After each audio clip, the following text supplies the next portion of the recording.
All right, are we recording? All right, we're recording. All right, guys, so this was day number 7. Got to get used to looking at the camera instead of the screen. This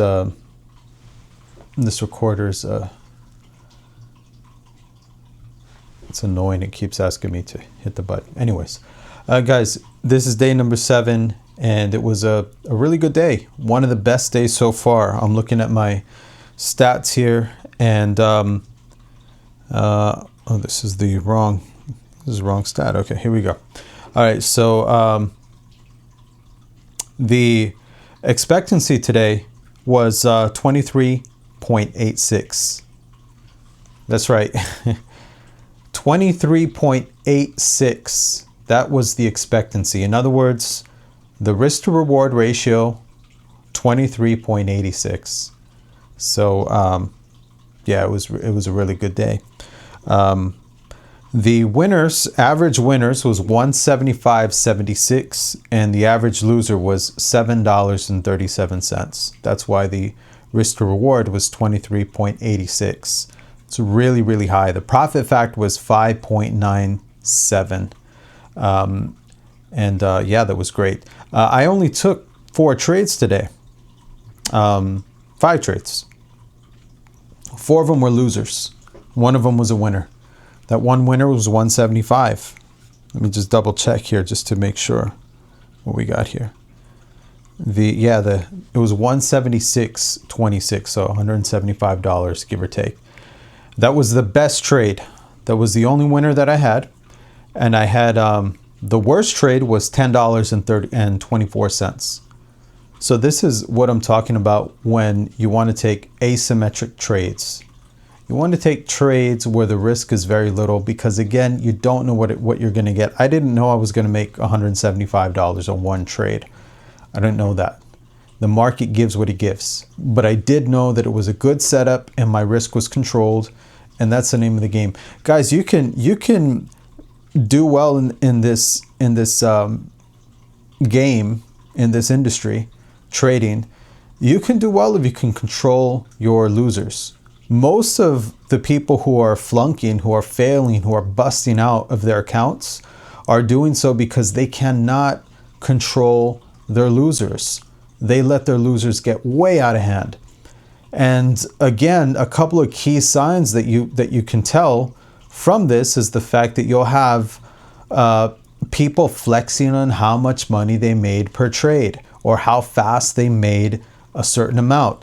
Those are key signs that the trader is, in my opinion, they got it ass backwards, okay? Because that stuff does not matter. A lot of that stuff is meant for clickbait. They either want you to follow their Instagram account. They want you to watch their video. They want you to buy a program. Or they want to flex being a guru. All right.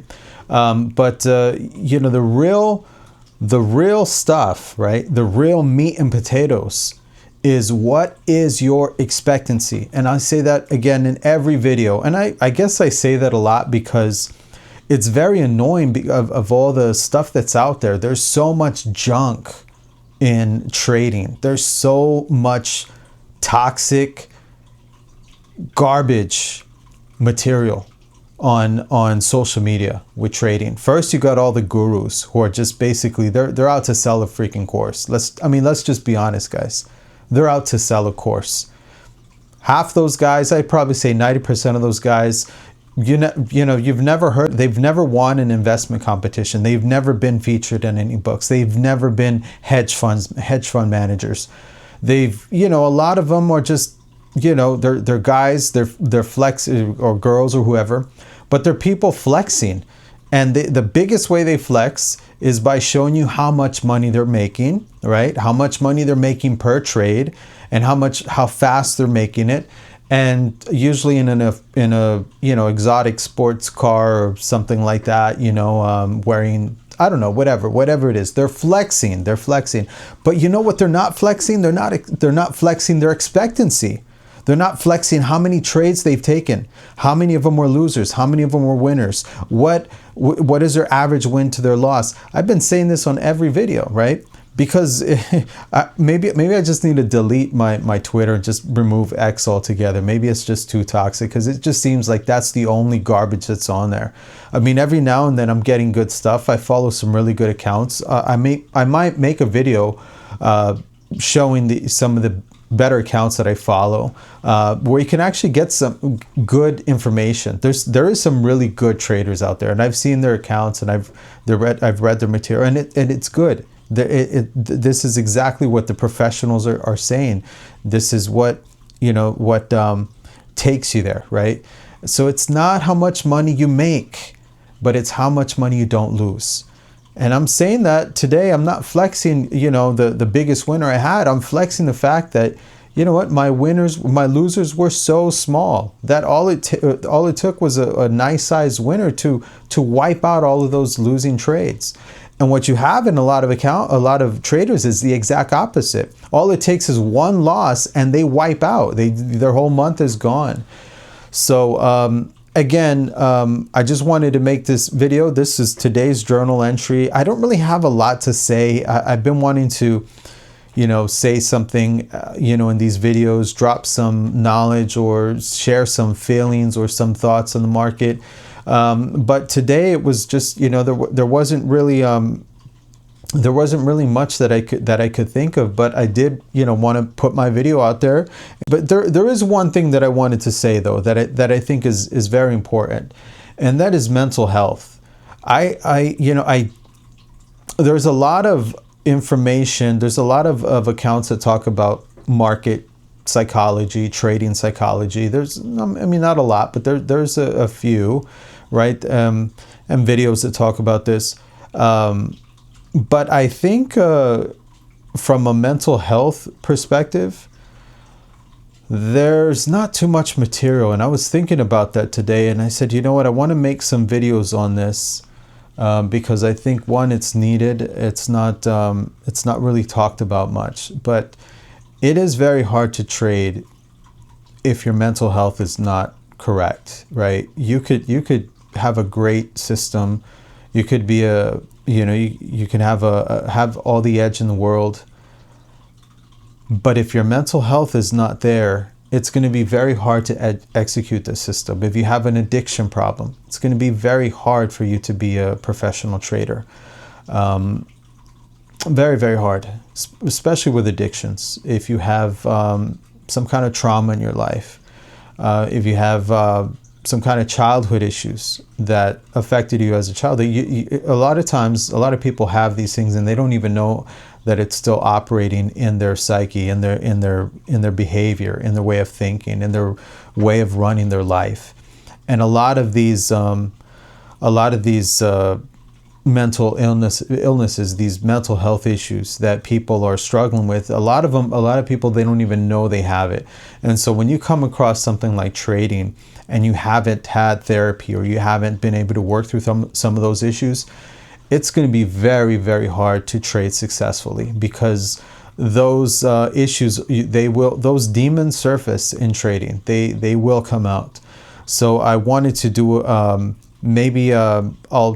I'll put together some notes and drop some videos on this. This is a huge topic altogether, but basically it's important to get this conversation started, because it could help a lot of you guys who are out there who are trading.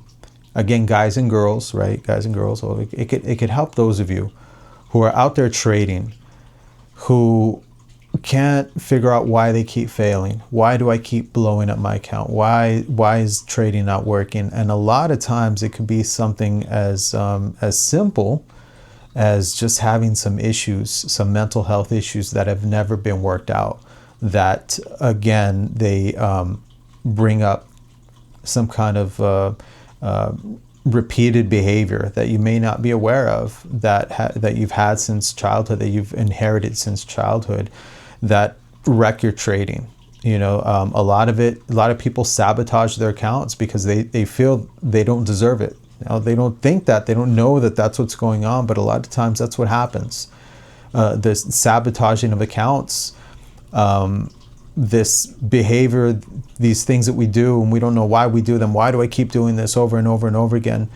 Mental health. Now, I'm not saying that's all of you guys, so you know that's not what I'm trying to say. But I am saying that there is